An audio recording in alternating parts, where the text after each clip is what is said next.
Halo guys, di video kali ini aku akan membahas tentang beberapa fakta penting dari salah satu pahlawan nasional sekaligus tokoh pejuang kemerdekaan Indonesia, yaitu Tan Malaka.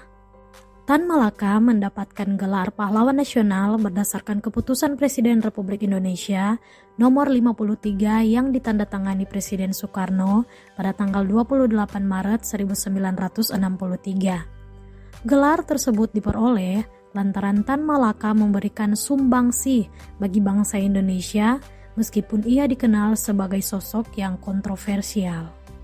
Tan Malaka merupakan seorang pengajar, filsuf, pejuang kemerdekaan Indonesia, pendiri Partai Murba, dan penulis buku Naar de Republik Indonesia atau Menuju Republik Indonesia. Buku ini merupakan buku pertama yang ditulis oleh pribumi Hindia Belanda untuk menggambarkan gagasan Hindia Belanda yang merdeka sebagai Indonesia. Untuk itulah majalah Tempo memberikan julukan Tan Malaka sebagai Bapak Republik. Tan Malaka merupakan sosok yang tertutup. Terlebih, ia dianggap berbahaya oleh pemerintah kolonial Belanda. Ia merupakan salah satu pejuang kemerdekaan yang memilih menggunakan revolusi sebagai alat perjuangan.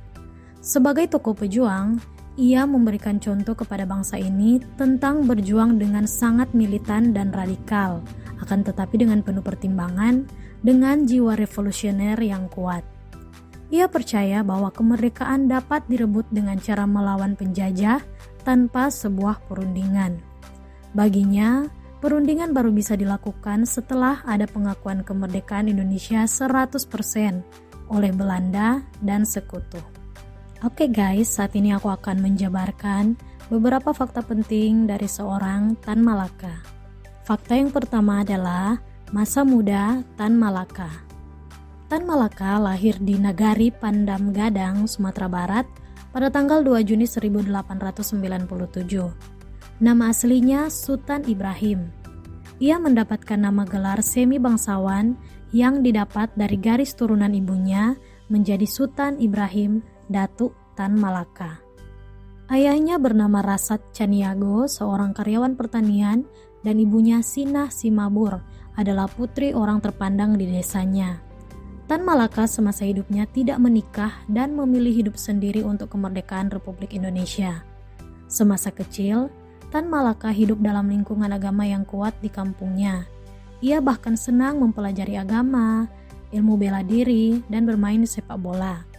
Pada tahun 1908, saat usianya 21 tahun, ia didaftarkan di Kwek School atau Sekolah Guru Negara di kota kelahirannya. Ia tumbuh menjadi anak yang cerdas dan selalu juara kelas. 5 tahun kemudian, pada bulan Oktober 1913, memasuki usia 26 tahun, ia meninggalkan desanya menuju Belanda untuk belajar di Rich Kwek School atau Sekolah Pendidikan Guru Pemerintah. Fakta yang kedua adalah mendaftar militer di Jerman. Selama menjalani masa perkuliahannya, Tan Malaka justru tertarik dan belajar banyak tentang Jerman. Dari sanalah kemudian ia memutuskan untuk mendaftar ke militer Jerman agar menjadi salah satu anggota angkatan perang.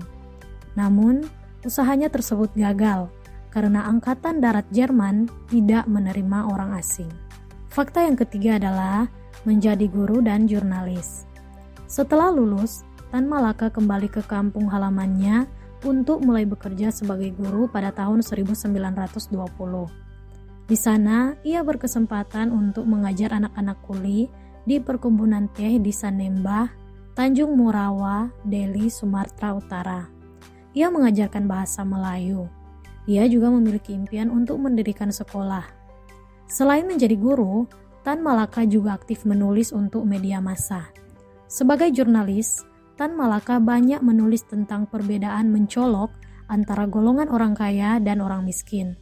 Ia juga aktif membuat pamflet perlawanan terhadap kolonial Belanda. Ia tak rela bangsa pribumi diperlakukan tidak adil oleh kaum elit. Dia juga menulis tentang penderitaan kuli dalam koran Sumatera Post. Fakta yang keempat adalah mendirikan Partai Murba. Pada tanggal 7 November 1948, Tan Malaka mendirikan sebuah partai, yakni Partai Musyawarah Rakyat Banyak atau Murba.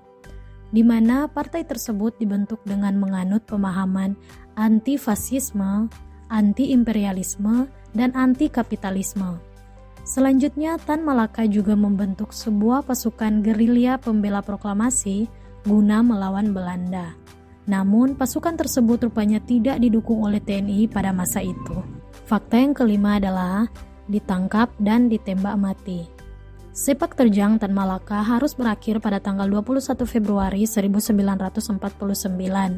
Saat itu, ia dan para pengikutnya akhirnya ditangkap di wilayah Kediri, Jawa Timur. Selanjutnya, Tan Malaka kemudian dieksekusi mati dan dimakamkan di lereng Gunung Wilis, Desa Selopanggung, Kediri, Jawa Timur. Pihak keluarga meminta jasad Tan Malaka dipindahkan ke tanah kelahirannya. Pada tanggal 16 Februari 2017, prosesi penjemputan dan pemulangan jasadnya dilakukan. Hingga akhirnya Tan Malaka pun dimakamkan di tanah kelahirannya, yaitu di Nagari Pandam Gadang, Kabupaten 50 Kota, Sumatera Barat. Oke guys, itulah beberapa fakta penting dari Tan Malaka, salah satu pahlawan nasional sekaligus tokoh pejuang kemerdekaan. Semoga video ini bermanfaat bagi kita semua ya. Thank you for watching. Mohon maaf apabila ada kesalahan atau kekeliruan dalam penyampaian informasi ini. Jangan lupa di like maupun di subscribe ya channel aku. Sekali lagi thank you for watching and see you on the next video.